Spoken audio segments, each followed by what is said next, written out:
I'm going to be honest with you, it was really boring. Until I became a protégé or a psychologist. But you might ask, how did you meet a psychologist and become his protégé first? Well, I met him at work.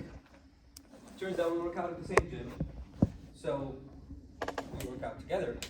And throughout the training days, we would talk. And I would ask him about his major and his degree and what's really psychology. Does that stuff work? And he told me the story, guys, and I want your feedback. Okay, I'm gonna tell you the story and I want you to tell me the purpose. So, one day the psychologist was in a hospital, right? He took a patient and they were walking in a garden and he told the patient, you know, as your psychologist, I think you've done very well and you're basically cured. You see that gate right there? You can go. You're good to go.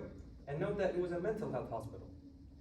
The patient actually said, I don't think so, no. I'd rather stay here. So the psychologist goes and tells him, all right, you see that gate right there? There's a security guard. I want you to go to the security guard and grab a cigarette. And he said, yes, sir. So he went to the security guard, took the cigarette, came back. And then the psychologist goes again and told them, well, sir, you forgot your lighter. So I want you to go to the security guard again near the gate and grab the lighter. And yet, he goes again.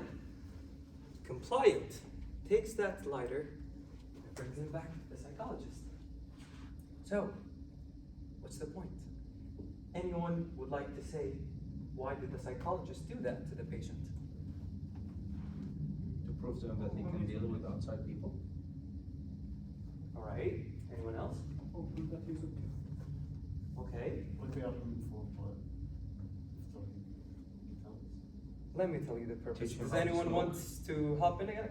To test his memory? Well, actually, let me show you the purpose.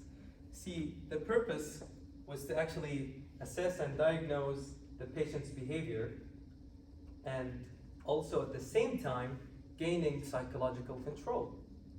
See, when he told him to go get that cigarette near the gate, the patient was tempted near the gate. He never told him to come back, right? Yet, he came back. And we gave him another shot and told him, get the lighter.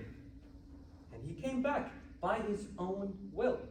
And now, the psychologist knows that that patient is like a ring in his finger. He can tell him to go give me water, and he will give him water.